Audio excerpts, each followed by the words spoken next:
ദൈവത്തിന് നേരവും ആരാധനയും സ്തുതിയും പുകഴ്ചയുണ്ടായിരിക്കട്ടെ. പരിശുദ്ധ പരമദിവ്യകാരുണ്യത്തിന് നേരവും ആരാധനയും സ്തുതിയും പുകഴ്ചയുണ്ടായിരിക്കട്ടെ.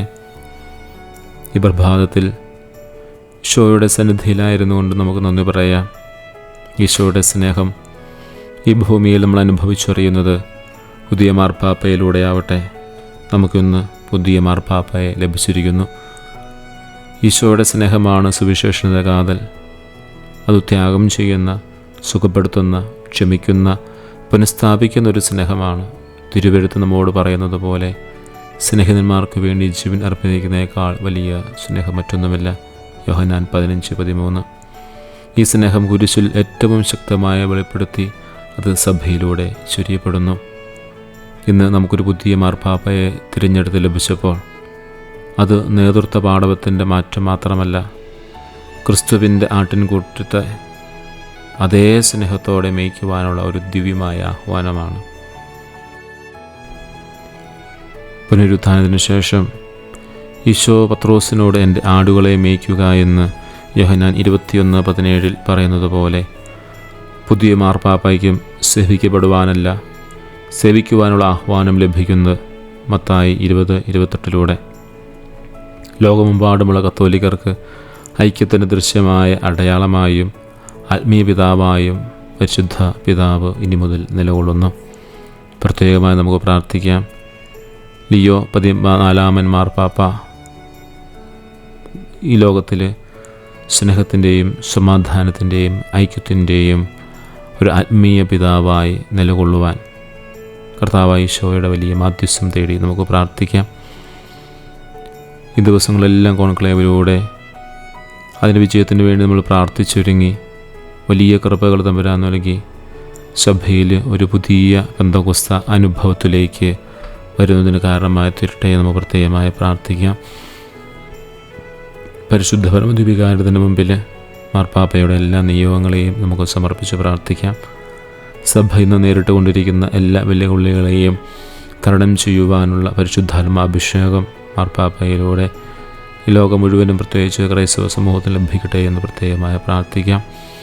ഭിന്നിപ്പ്, കഷ്ടപ്പാട്, ധാർമ്മിക ആശയക്കുഴപ്പം എന്നിവയിൽ അടയാളപ്പെടുത്തിയ ഒരു ലോകത്ത് ക്രിസ്തുവിൻ്റെ കരുണയും അനുകമ്പയും പാപ്പ പ്രതിഫലിപ്പിക്കപ്പെടണം.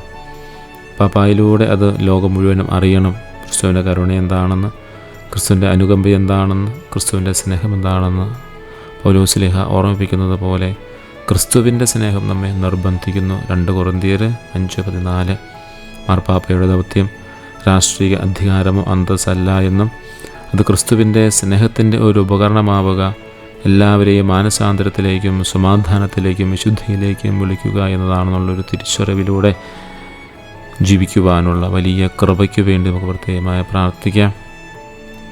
നാളെ മുതൽ നമ്മൾ പരിശുദ്ധ കുർബാനയിൽ നമ്മുടെ വ്യക്തിപരമായ പ്രാർത്ഥനയിലുമൊക്കെ മാർപ്പാപ്പയെ ഓർത്ത് നമ്മൾ പ്രാർത്ഥിക്കുമ്പോൾ വലിയ കൃപ ഇടയനിലേക്ക് ചൊരിയപ്പെടുന്നതിന് വേണ്ടി നമുക്ക് പ്രാർത്ഥിക്കാം. നമ്മുടെ എല്ലാ നിയോഗങ്ങളും, ഇന്നത്തെ എല്ലാ നിയോഗങ്ങളും നമുക്ക് മാർപ്പാപ്പയുടെ ആ വലിയ അനുഗ്രഹത്തോട്, ലോകം മുഴുവനെയും ആശീർവദിച്ച ആ അനുഗ്രഹത്തോട് ചേർത്ത് വെച്ചുകൊണ്ട് നമുക്ക് പ്രത്യേകമായി പ്രാർത്ഥിക്കാം. സഭയിലൂടെ പ്രകടമാകുന്ന ഈശോയുടെ സ്നേഹം സഭയ്ക്ക് വേണ്ടി തുറന്നു വച്ചിരിക്കുന്ന എല്ലാ ഹൃദയങ്ങളിലേക്കും ഈശോ എത്തിച്ചു കൊടുക്കും.